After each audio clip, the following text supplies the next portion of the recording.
हमारा यहाँ भारत देश एक महान देश है। भारत अपनी विशालता के कारण महान नहीं है, अपने गुणों के कारण महान है, अपने आदर्शों के कारण महान है। भारत से अधिक कई ऐसे देश हैं जो धन धान्य से संपन्न हैं, परंतु धर्म के क्षेत्र में, अध्यात्म के क्षेत्र में हमारा भारत देश प्रथम आता है, सबसे पहला आता है। क्योंकि भारत भूमि का कोई ऐसा टुकड़ा नहीं होगा, कोई ऐसा भूभाग नहीं होगा जहाँ पर किसी महापुरुष ने जन्म न लिया हो।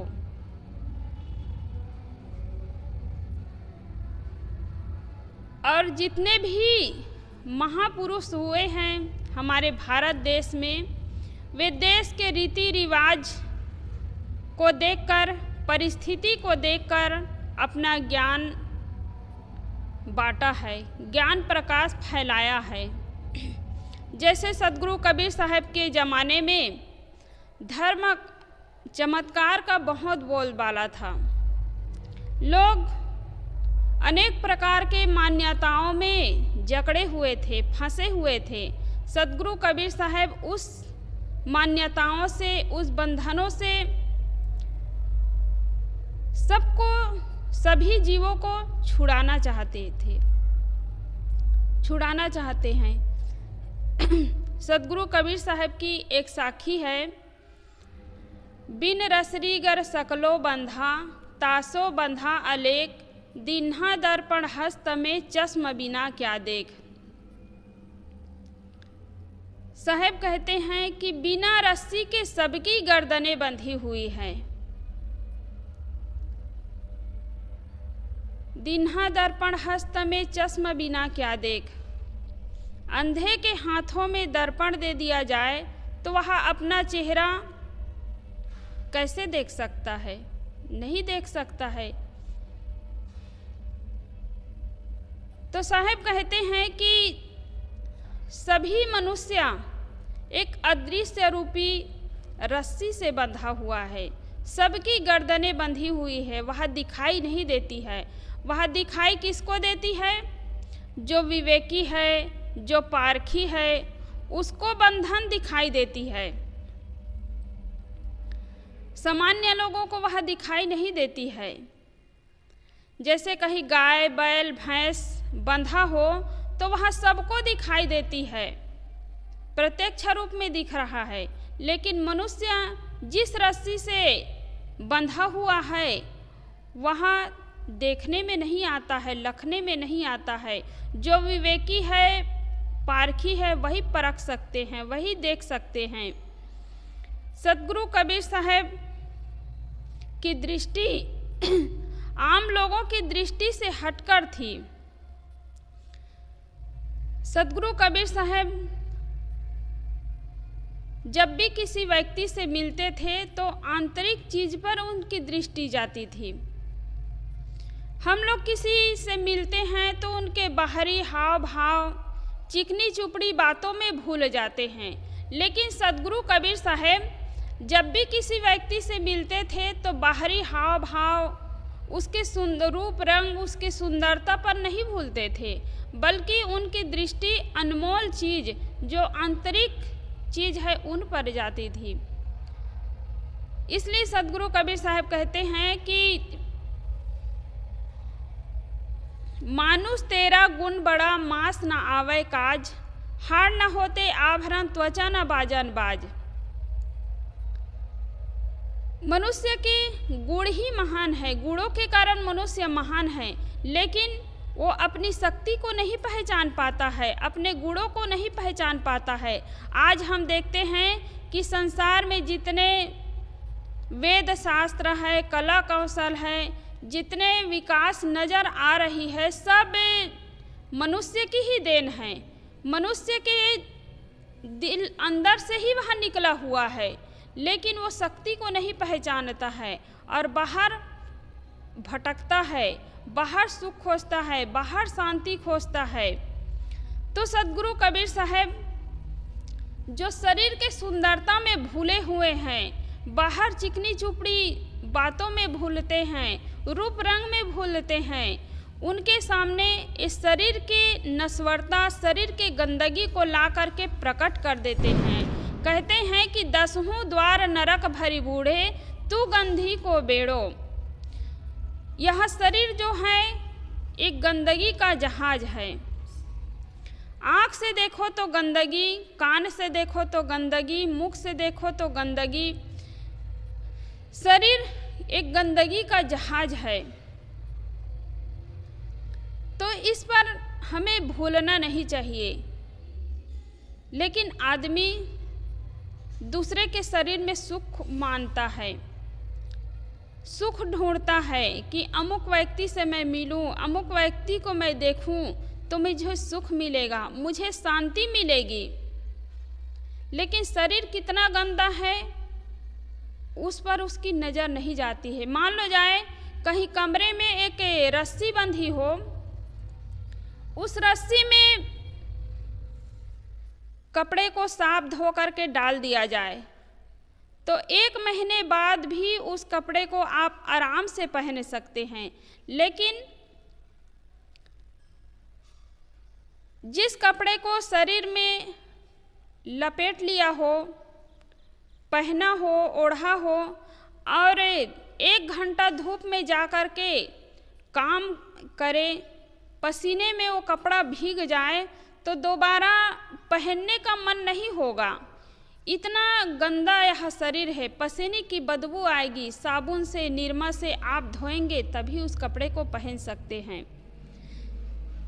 शरीर के अंदर चाहे जितना भी मेवा मिष्ठान, कितना भी अच्छे अच्छे चीज़ डालो तो वह गंदगी बनकर ही वह निकलता है। तो इतना गंदा शरीर है और इससे हम मोह कर बैठते हैं। इससे मोह करके किसी को सुख नहीं मिलता है, किसी को शांति नहीं मिलती है। तो साहब कहते हैं कि बिन रसरी गर सकलो बंधा, बिना रस्सी के सबकी गर्दनें बंधी हुई है। बच्चा छोटा रहता है, जन्म लेता है तो वह एकदम निर्बंध रहता है। कोई प्रकार की मान्यता उसके अंदर नहीं होती है, न उसके अंदर राग है, न द्वेष है, न संस्कार देश गांव का वातावरण का उसके अंदर में प्रभाव पड़ता है, कुछ भी नहीं, एकदम साफ दिल रहता है। जैसे ही वह बच्चा बड़ा होता है बंधन में फंसता जाता है। बच्चा छोटा रहता है तो अपनी माँ को देखता है तो माँ के मुंह में बंध जाता है। थोड़ा बड़ा होता है कि माँ उसे बताती है कि यह तुम्हारे पिता है तो पिता के मुंह में बंध जाता है, दादा दादी के मुंह में बंध जाता है, नाना नानी के मुंह में बंध जाता है, देवी देवता के मुंह में बंध जाता है। सद्गुरु कहते हैं बंधवत बंधा छोरियो न जाई, विषय स्वरूप भूले दुनियाई। यह मानव जीवन बंधनों को छुड़ाने के लिए मिला हुआ है, लेकिन बंधनों को छुड़ा नहीं पाते हैं और बंधनों से वह अपने आप को बांध लेता है। बंधनों में बंधता जाता है, छूटता नहीं है। बंधन छूटेगा कहाँ? जब सत्संग में जाएंगे, संत गुरुजनों के निकट बैठेंगे, ज्ञान सुनेंगे और वो भी जो बंधन से मुक्त हो गया हो, ऐसे गुरु के पास जाएंगे तभी बंधनों से छूट सकते हैं। और जो बंधनों में फंसे हुए हैं ऐसे गुरु के पास जाएंगे तो बंधनों से छूट नहीं सकते हैं। एक बार क्या हुआ कि एक राजा ने सुन रखा था कि राजा परीक्षित ने 7 दिन के भागवत कथा सुने तो उनका कल्याण हो गया, और मैं भी भागवत कथा करवा लूँ और भागवत कथा सुन लूँ तो मेरा भी कल्याण हो जाएगा। इस भाव से एक पंडित को बुला करके वो राजा भागवत कथा करवाए 7 दिन, और 7 दिन बैठ करके भागवत कथा सुने, लेकिन उनके मन में शांति नहीं मिली, उनका बंधन नहीं छूटा। फिर वो पंडित जी से कहते हैं कि पंडित जी, ना आप कथा कहने में कमी किए, ना मैं कथा सुनने में कमी किया। फिर क्या हुआ कि मेरे मन में शांति नहीं मिली, मेरा मन संतोष नहीं हुआ। अनेक प्रकार के बंधनों में मैं जकड़ा हुआ हूँ। तब पंडित जी कहते हैं कि इसका उत्तर तो मेरे गुरुदेव ही दे सकते हैं। तो पंडित जी के गुरुदेव जी को बुलाए गए। पंडित जी के गुरुदेव जी आए और फिर कहने लगे कि गुरुदेव जी, पंडित जी न भागवत कथा कहने में कमी किए, न मैं सुनने में कमी किया, लेकिन मेरा मन शांत नहीं हुआ, मेरा मन संतोष नहीं हुआ, मुझे शांति नहीं मिली। तो आप ऐसा मार्ग बताइए, आप ऐसा कुछ ज्ञान बताइए ताकि मेरा मन संतोष हो, मुझे शांति मिले।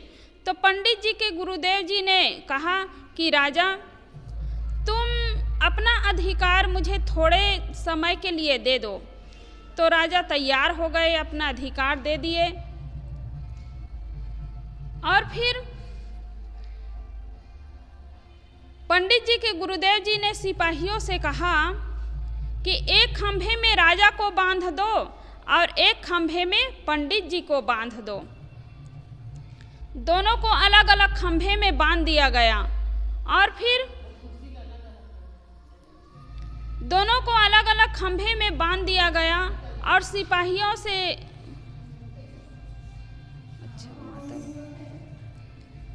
अलग अलग खंभे में बांध दिया गया और फिर पंडित जी से कहा कि तुम राजा के बंधनों को जाकर के खोल दो। साहिब, तुम राजा के बंधनों को जाकर के खोल दो। पंडित जी ने कहा कि गुरुदेव जी, मैं खुद इस खंभे में बंधा हुआ हूँ, तो मैं उसके बंधनों को कैसे खोल सकता हूँ, उसके रस्सी को कैसे खोल सकता हूँ। फिर राजा को कहा कि तुम पंडित जी के बंधनों को साहिब बंदगी साहिब तुम पंडित जी के बंधनों को खोल दो। तो राजा ने कहा कि मैं खुद बंधा हुआ। माता बाद में चर्चा होगी। राजा को कहा कि तुम पंडित जी के बंधनों को खोल दो, रस्सी को खोल दो। तो राजा ने कहा कि मैं खुद इस खंभे में बंधा हुआ हूँ, रस्सी में बंधा हुआ हूँ, तो मैं कैसे पंडित जी के बंधनों को खोल सकता हूँ, रस्सी को खोल सकता हूँ। तो फिर पंडित जी समझाने लगे कि इस प्रकार जो बंधनों में बंधा हुआ है, बंधनों में जकड़ा हुआ है, वो किसी के बंधनों को खोल नहीं सकता है, तोड़ नहीं सकता है। और जो बंधनों से मुक्त हो गया हो, ऐसे गुरु के शरण में जाए तो जाने से, उनके ज्ञान सुनने से, उनके रहनी को अपनाने से कल्याण हो जाएगा। कोई गुरु किसी का कल्याण नहीं कर सकता है। गुरु को हम मानते हैं, गुरु के प्रति हमारे मन में श्रद्धा है, इसलिए हम गुरु को बुलाते हैं, चरण धोते हैं, चरणामृत लेते हैं, महाप्रसाद लेते हैं और फिर उनकी सेवा करते हैं, रुपये पैसे दे करके विदा कर देते हैं। तो इतने मात्र से कल्याण नहीं होगा। उनके असली महाप्रसाद है उनके ज्ञान, उनके विचार, उनके रहनी, उसको अपनाएंगे तभी हमारा कल्याण हो सकता है। तो साहब कहते हैं कि मनुष्य जो है अदृश्य रस्सी से बंधा हुआ है। वहाँ अदृश्य रस्सी क्या है कि मान्यताओं की रस्सी। मनुष्य जो है अनेक प्रकार के मान्यताओं में जकड़ा हुआ है, बंधा हुआ है, और वह भी मजबूत मान्यताओं से, मजबूत रस्सी से बंधा हुआ है। एकाएक ही वह टूट नहीं सकता है। जैसे पतली पतली रस्सी को एक में बट दिया जाए तो वह एकदम मजबूत हो जाती है, टूटती नहीं है। ऐसे ही छोटी छोटी मान्यताओं को मानते मानते इतना मजबूत हो जाता है, मान्यता इतनी मजबूत हो जाती है कि वह छूट नहीं सकती है। एक बार दो बार सत्संग में जाने से वह बंधन समझ में आने वाला नहीं है। लगातार हम सत्संग में जाते हैं, गुरुजनों के निकट बैठते हैं, प्रश्न करते हैं, तब जा कर के हमें समाधान मिलता है। तब हमारी जो मान्यता है वह कहीं छूट पाती है। पूरा ज्ञान होने के बाद ही मान्यता छूटती है, बंधनों से हम मुक्त हो सकते हैं। तो नाना प्रकार की मान्यताओं में, नाना प्रकार के बंधनों में लोग बंधे हुए हैं। देवी देवताओं के बंधनों में, भूत प्रेत की कल्पना में लोग पड़े हुए हैं, लगन मुहूर्त के चक्कर में पड़े हुए हैं।